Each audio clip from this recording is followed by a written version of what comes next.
Hey, what's up guys, Matt Shiny here, coming back with a brand new video for you guys. Now this is a very interesting instance. This might be the only time I can explicitly remember me going strongly against an investment and it doing pretty well. Today we're going to be breaking that down and including why specifically this probably happened. And we're going to be doing all that and talking about what specific investment that actually was after a quick word from our sponsor, SkinsMonkey. The sponsor for today's video is SkinsMonkey. Now SkinsMonkey is the quickest, easiest, and most importantly, safest way to go ahead and trade your CSGO skins. Now SkinsMonkey is super easy to use. You just have to take your item, take the item you want, and just go ahead, apply code MasterShiny to get your free $5 if it's your first trade, and just click trade. And if you've got no money to spend right now, they've got two ways for you to get some. First is just heading over and topping up. Make sure to use code MasterShiny for a free 5% there, and they've also got the freebies section where you can go ahead and enter free raffles that happen every single day. And as always, thank you so much SkinsMonkey. Make sure you're using the top link in the description to claim your free $5 today. Now before we get into that specific investment, I want to give you the alternatives for this. Now we're going to be going around the end of August timeline because this is actually quite important to the overall video, which we'll get to in just a quick minute.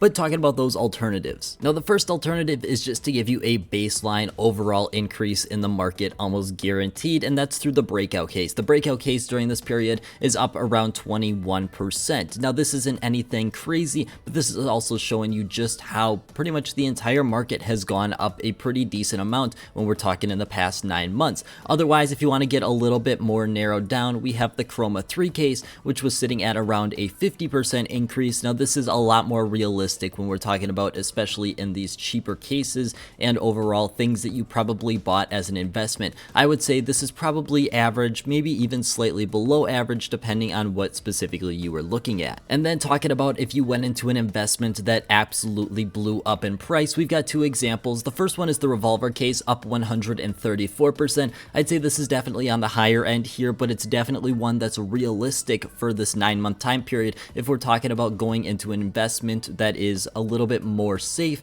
but yet still had a lot of potential. And if we want to talk about investments that potentially were a little bit more risky, Antwerp capsules. This was the time when all of the Antwerp capsules were sitting at 25 cents, and now you can see obviously the prices are up pretty significantly, and in fact some of the capsules for Antwerp were even below 25 cents during this time, to give you a little bit of context around what specifically we're looking at. Now at this point you might be wondering what specifically I'm talking about, and I'm talking about agents, something I've never been a fan of, and I'll be completely honest, I'm still not specifically a very large fan of them. We're going to be going over why a little bit. I've got a full video talking about why I dislike agents if you want to check it out there. Basically, in my opinion, I like investing into things that are either consumables or having super high demand where people are going to be leaving the game so the supply decreases. I don't really like going into items even though that they might have a limited supply like we do for agents. There's no more agents being created. You can't trade up contract for agents.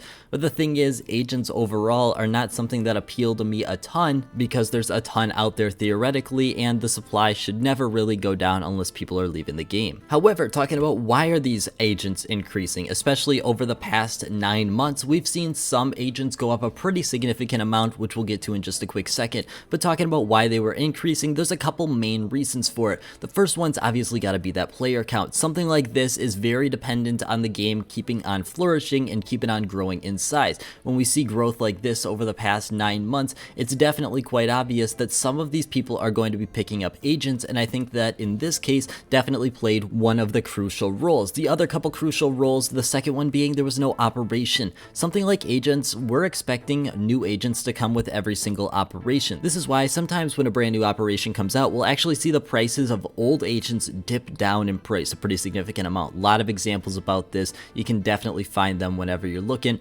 But in this case, we haven't seen an operation at this point for almost a year and a half, or at least the start of one in a year and a half. And I think that's something that definitely plays into the impact of this, but also these agents are currently the most desirable, and they've been the most desirable for a while. And finally, what is potentially the biggest factor for some people is that the fact that you get a competitive advantage with these. Not talking about the blending in factor, which was a very large problem when agent skins were first released, but talking about the fact that you can actually get a much smaller head, giving you a quite significant advantage when we're talking about professional or even larger games, like more important games. You're going to be getting a very significant advantage in and potentially up to a 17% smaller head, especially when we're talking about professionals that are usually potentially only off by a pixel or two. And talking about these specific agents, how much have they gone up in this time period? Well, if we want to look at the most expensive, which is Sir Bloody Miami Daryl, he is up around 61%. You've got Goggles, who is also one of the more expensive,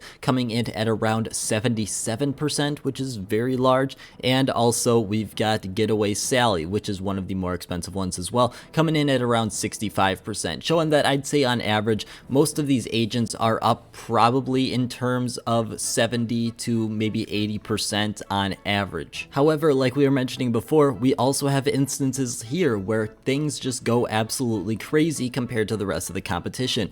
Biggest one here is Number K. Obviously, Number K has got a couple things going for it.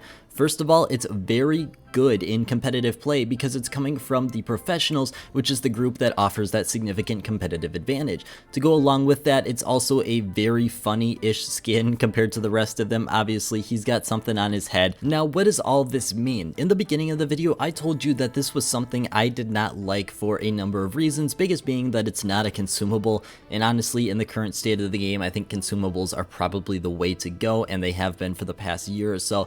But the biggest thing I want to point out is even though I was incorrect about this investment, which I will say I was incorrect, there was obviously some investment potential here, although a decent amount of that could have come from the fact that they were given a competitive advantage, which was coming out after I released my specific video. But the biggest thing I want to point out is that I made money in other ways. We talked about Antwerp capsules being at 25 cents at that time. Every single Antwerp capsule I could have bought pretty much is now over ROI wise pretty much every single one of these agents, showing you that there's not specifically one way to invest and showing you that you don't have to specifically invest to anyone else's opinions. I didn't like agents and I didn't pick up any agents, but if you wanted to pick up agents or whatever specific investment, you definitely could. If there's two main things I want you to walk away from this video with, one, there's not always one specific greatest way to invest, and you invest into the things you want to. Don't invest into anything because someone else tells you that they do or don't like it. There's potential everywhere in CSGO, and I think that's something a lot of people fail to realize,